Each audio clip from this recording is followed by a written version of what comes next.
Hello everybody, Vigo Shadow here, and today is like more of a news type information based video.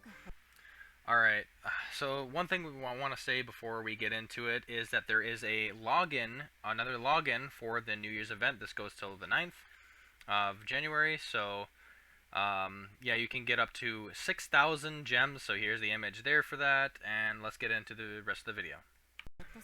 First I'll go with the easiest thing. We have a new type of banner.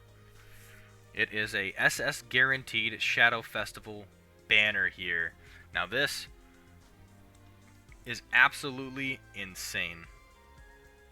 It does, however, require that you have paid gems. Now I already have 3,400 up here, and that is because of that 10,000 free gems long ago, 10,000 free paid gems long ago.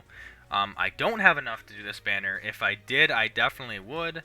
It actually kind of gets me tempted to spend in the game for the first time to get to do this banner, because we have two excellent Shadow Festival characters on the banner. We have Alpha and we have Beta, with obviously one being the better of the two, which would be first member Alpha. But if we take a look at the probabilities, it is, yes, it is guaranteed. 50% on each one for that 10th pull. You will get Alpha or you will get Beta. This is awesome. It is so cool for a banner. Unfortunately, it is like 6,000 paid gems.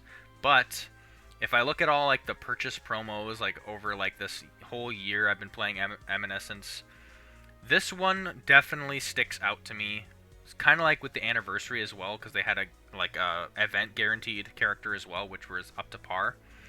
But this one is less. It was like, it's 6,000 paid gems, and it's Shadow Festival units, and these kind of units are definitely sought after. So I would say it's kind of like worth the buy, but obviously the rates are so expensive, so it's just kind of up to the individual. I'm still like on the fence about spending or not. It kind of gets me tempted, but I don't know if I'm going to or if I'm not. Either way, you do actually have a chance. It is a very small chance, like a 0.3 chance, but I did see one of my guildmates actually pull 2 first member alphas, which was absolutely insane. So, which leads me to this. It is possible to get both of these SF units off of one multi. It would require insane luck, and I would not count on that insane luck. I would mainly count on these guaranteed. So you're gonna get one of these two guaranteed if you hit that banner. So all I have to say about is that there is an exchange feature. So if we go into there, not only do you get the SF unit, you would get their gear to your... Yeah, you would get their gear too. So here's Alphas right here. First member Alpha. And then here's Beta. So depending on which one you get, you'd want to exchange it here. Obviously, we see other magic gear drops. So what this means is all the helper units that we've seen in Apocalypse, we're getting right here in these paid jammers. What the hell? All these magic drops here, we're going to be seeing more units. So right now we have Alpha and Beta. Next is going to be, it looks like Gamma and Delta. Then Epsilon, Zeta, and Eta. Now there's an odd number, so I'm not sure how they're going to do it. They might just do like the last 3 on one banner, I guess, or I'm not sure how they'll do it. But either way, these are all Shadow Festival units, which are very, very good. Obviously, I keep my eye out for a couple of them, because like if you're wondering, okay, well, what's the best SF unit, or how are we going to compare? In my opinion, now everybody's opinion could change. I like first member Alpha, so I would definitely want to try to pull for that banner. And then there's Shadow Festival Gamma right here, which is probably going to be paired with Delta.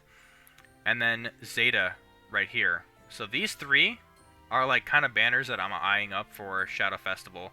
The rest are definitely decent units for sure, but I just prefer... I would just prefer these 3 specific characters. So all I have to say, like, that's all I have to say about that. Next, we're going to be going into the next part of the video. So if you can't afford these banners, there is something to look forward to, and this is the Happy New Year limited time missions. That is that new campaign that is going up. So, I have already read the New Year's event, episode 1, and then there's a login here, so I'll just go ahead and claim this, and here it is. Here is the Spring Sword Dance Alpha right here. You're definitely going to want to snatch this up and claim it, because this is an event unit, and I believe it's a green attacker. We'll go into it right now.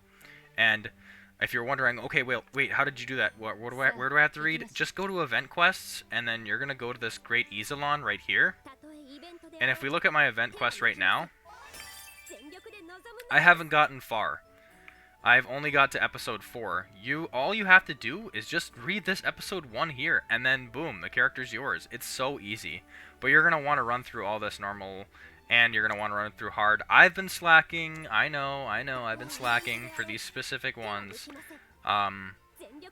But I will catch up with my boss hunts and all that stuff later. So, essentially, let me just go to the character and let's see what we're getting our hands on here. Alright, so actually let's go ahead and look at this green tank unit. This is the free event unit we're getting. It looks like all of these are kind of buffs, so I'm just kind of very interested to see what that's kind of like. So we're going to go to Zenzai Strike, and this raises the evasion of all allies for 20% for 7 seconds, recovers own HP by 100% of attack, inflicts provoke on all enemies for 7 seconds. Now this is really, really good because essentially we're provoking all enemies and not just a single one. So I can tell you right now that Epsilon on the banner does the same thing with the provoke. She can also provoke enemies, but it's for longer. It's for 15 seconds instead of 7. What she does that Epsilon don't is that she raises the evasion of all allies. It'd be better for defense. And I know the big thing about Epsilon is the shield factor, and there is so much shield factor with Epsilon. But like I said, this one's a free green tank, so I mean, you can't really pass up on this. And when this is awakened, we get the recovers. Let's see, what's really different here? I guess the wording further recovers HP. Raises evasion of... What is different? Recovers own HP by 150% of attack. Inflicts provoke. It looks like the same thing. Further recovers HP. Recovers own HP. I guess I'm just confused on that, because there's not really a difference here, so I guess that's a bug. I don't know what the awakening on that Zenzai Strike is, so that's kind of confusing. Either way, we go into New Year's Dance. Raises own evasion by 20% for 10 seconds. Inflicts provoke on a single enemy with the highest attack for 10 seconds. So, the provoke is only in the ultimate for like all enemies, and then otherwise it's single enemies for there, whereas Epsilon can do it in a regular skill, which is really good. And then we have a Delicious Moment. Raises own evasion by 25% for 60 seconds. That's the whole wave. That is the whole wave. So we got evasion. This is own evasion for 10 seconds, so we got 20, 25, and then if we do this, it'd be, I think it's allies though, so her own evasion is going to be at base 45 if you have these two skills like synergizing together. And then with this one, at the start of the wave, raises damage inflicted for green elemental allies behind self by 12.50 permanent, which is good because you're boosting your team. So that's always nice at the start of the wave. And then, oh wait, when this is awakened, it's much better. Because on top of that, it's a little boost there. So 16.5 further inflicts slow on a single ally with the lowest evasion. Now that is bad.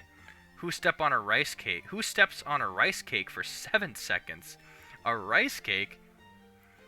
Oh, so she might be just throwing them out. And then I guess whoever on the battlefield steps on it gets slow. So I guess with this tank, you're debuffing your one ally with the lowest evasion, which is terrible because essentially they're going to get slaughtered, or they're going to be moving slower. So that move just kind of is a game changer for this unit here.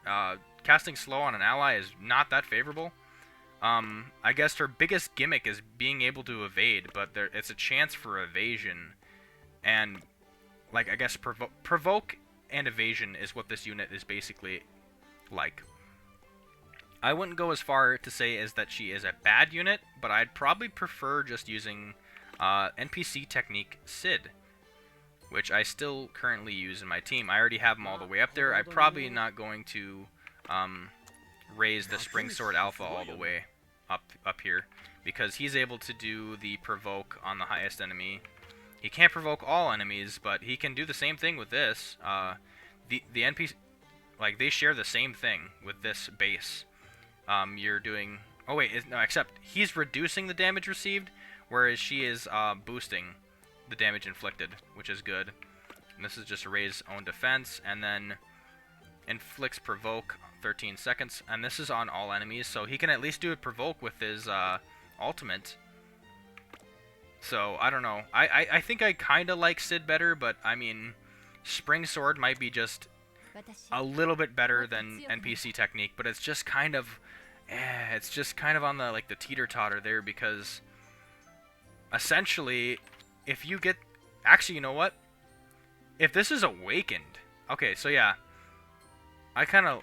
Wait, let me see here. Let me just see here. So, yeah, essentially, this is the first time I've ever seen something like this. If this is awakened, unless this is just a typo here, and further inflicts slow on a single ally. It might be enemy with the lowest evasion, but... And then who steps on a rice cake? So, essentially, she's a good unit if you don't awaken her, or at least don't get this in the roadmap. The Spring Sword Dance awakened is bad if that information is correct. But if there was an error here, then there's definitely an error over here. So, I guess that's very weird. Let's just go into her base stats here. We got power to healing boost, and then we got healing boost. SP boost is at 50%, so that's still good. I mean, you can get that ultimate a little bit quicker. I think that's with a lot of tanks, though. Let's go to Awakening. So, yep, you got the Zenzai Strike, which was no change, apparently, when we looked at it. New Year's Dance, that's okay. What we don't want to see is this one right here. There we go. We don't want to see Spring Sword Dance, because this is actually a debuff, which is very odd. And I really do think that's just a typo, but... yeah, essentially, the fact that that's A5, if the information is correct, is actually a good thing. So you can actually awaken her up to, like, 3 to have that gear slot, which would be okay. Her awakening roadmap doesn't look too bad if we just... But, yeah, it's just kind of weird with some of the certain... Like, this one has a bug, because these are pretty much the same thing. And then this one, when it's awakened, like, slow on a single ally? That doesn't make any sense. But either way, yeah, I mean, this is a good unit now that I've just realized that, because, so nobody's getting slow, nobody's getting debuffed. This green tank is actually a really good green tank. You can still level it up. I guess just don't have it at A5 if that's correct, and that's going to be a lot of work to get. So having Spring Sword Dance Alpha is actually, might be a little bit better than the Sid, because if we're looking at damage inflicted, it's going to be a lot better instead of damage reduced. So that Sid does. And then, of course, that she does do provoke on a single ally, and then she does provoke on all enemies, and that's the exact same thing that Sid does. So her and Sid are actually very, very similar. What Sid does, though, is he's more defense-orientated, so he's going to be raising his own defense up, whereas Alpha is going to be relying on evading the enemy attacks. So that's like evading damage altogether instead of reducing damage. And like I said, there is a chance that your evasion fails and you get hit the full amount with no damage reduce. So that would be pretty brutal. But you can also, raise the evasion of all allies too by 20% for 7 seconds. So that's ain't bad too. So this is actually a pretty good unit to have. Nonetheless, it's a free unit. It's an event unit, which is awesome. And it's a green tank. So, I mean, that's still pretty good. And that's about it when it comes to this event. So, I mean, there is some stuff in the gearbox, or in the gift box. So if we look in the gift box here, we have these things called the Omikujis. So they're luck-based Omikujis for obtaining Phantasm Gems. So in order to get those, we gotta go to item list, and we go here, and we hit use, and go ahead and open them. There we go. I got 100 gems each, and I think I seen somebody got 300 gems, so it's not just on not just 100 gems there. It's just there's probably a little luck chance to get 300 Phantasm gems, so you can get Phantasm gems that way. And I think I covered just about everything for like the new stuff. We got the SS Guaranteed banner, we have the Happy New Year limited time missions, so make sure you do them. And then we have some stuff in the gift box there. And that's about it. Vigo, signing off.